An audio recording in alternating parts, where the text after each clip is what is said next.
Shalom and good evening. This is TV7 Israel News broadcasting to you from Jerusalem. And in today's headlines, Gazan Islamists continue to fire rockets towards Israel's southern communities.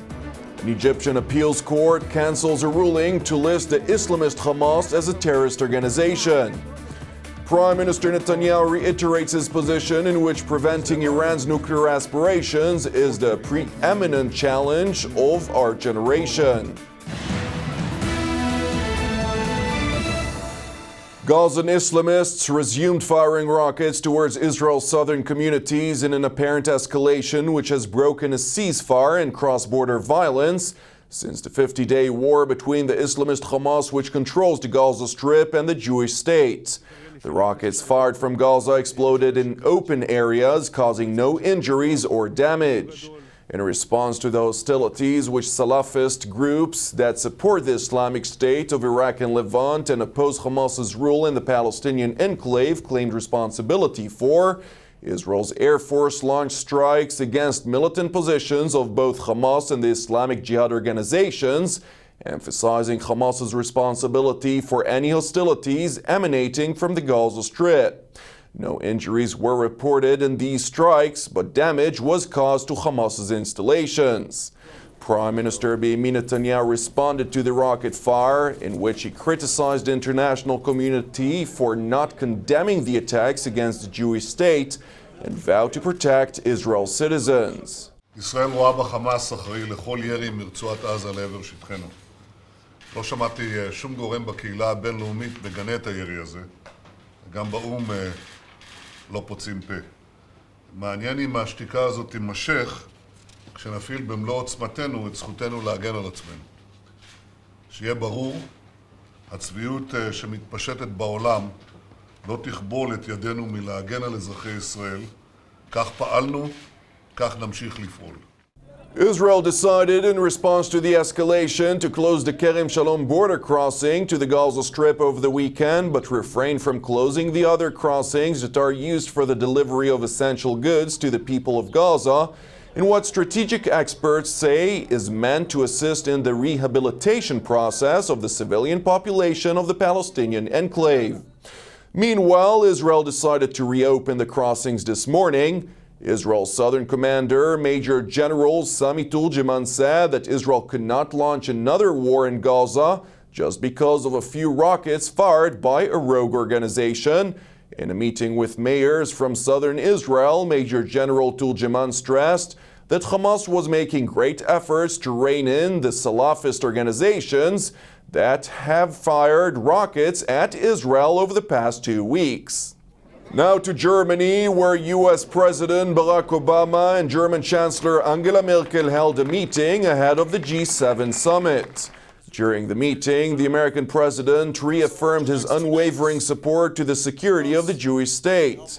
White House spokesman Josh Earnest emphasized in a press conference following the meeting that the United States backs Israel in its efforts to defend its people from these attacks.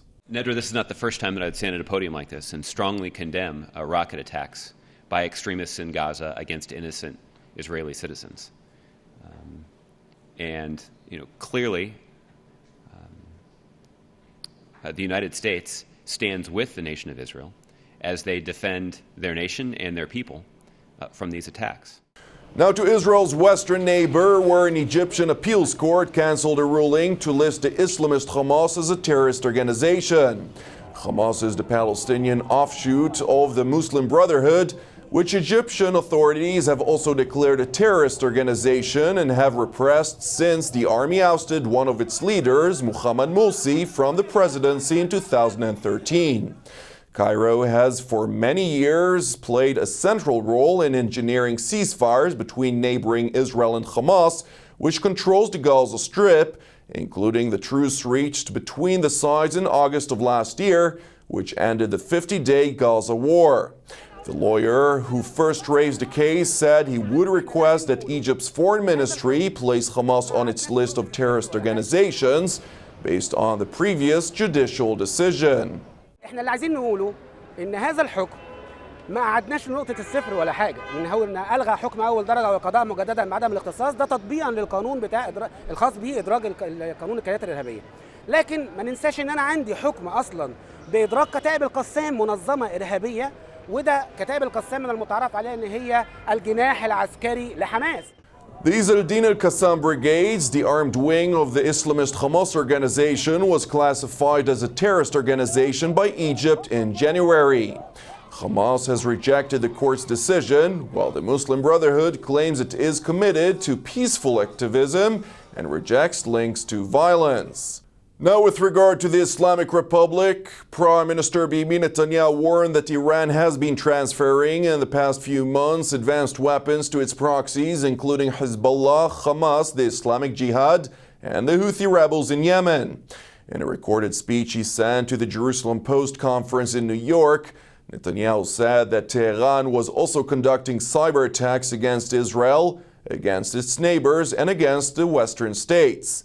Netanyahu warned again that the emerging agreement on the nuclear issue would pave the way for Iran to enrich a quantity of uranium that would suffice for several nuclear bombs. Israel has no better friend in the world than the United States. And the United States has no better friend than Israel. I want to thank President Obama, the Congress, and the American people for all they've done for Israel's security. But even the closest of friends can respectfully disagree about issues of international security. And of these, none is more important to Israel, to the stability of the Middle East, and to the peace of the world than the threat posed by Iran's nuclear program.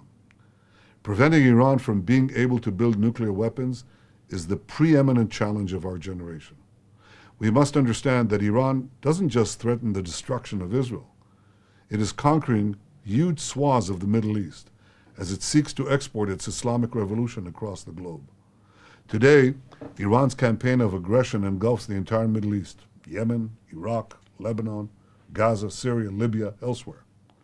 Today, Iran is sponsoring worldwide terrorism in the Middle East, in Asia, in Africa, in Europe, in North and South America. Today, Iran is conducting an unprecedented conventional arms buildup: drones, rockets, satellites, submarines, precision-guided missiles, and other lethal weaponry. And in recent months, Iran has supplied increasingly sophisticated weapons to its terrorist proxies, to Hezbollah, to Hamas, to Islamic Jihad, the Houthis in Yemen, and others. Today, Iran conducts cyber attacks against Israel, its Arab neighbors, and the West. Iran is doing all this today without nuclear weapons. Think of what Iran would do tomorrow with nuclear weapons. Now, unfortunately, the Lausanne Framework paves Iran's way to produce the enriched uranium for an entire arsenal of nuclear weapons. That's the inevitable outcome if Iran keeps the deal. If they decide to break the deal, they can get to the bomb much sooner. The deal also gives Iran tens of billions of dollars immediately and hundreds of billions of dollars in the coming years. That's big money to support Iran's global terrorism, big money to fund Iran's aggression in the region, big money for Iran's massive conventional arms buildup. It would be a historic mistake to rush now to conclude this bad deal.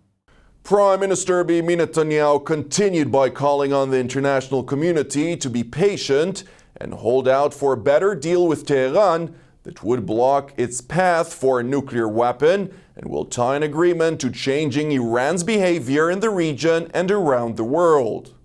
What are needed are patience and resolve to hold out for a better deal, one that will actually block Iran's path to the bomb, one that will tie the lifting of restrictions on Iran's nuclear program to changes in Iran's behavior. A better deal is still possible. It's not too late. Thank you for watching us. Keep praying for the peace of Israel and the peace of Jerusalem. I'm Jonathan Hessen. Have an Erev Tov and Shavua Tov. And we will see you again tomorrow at the same time.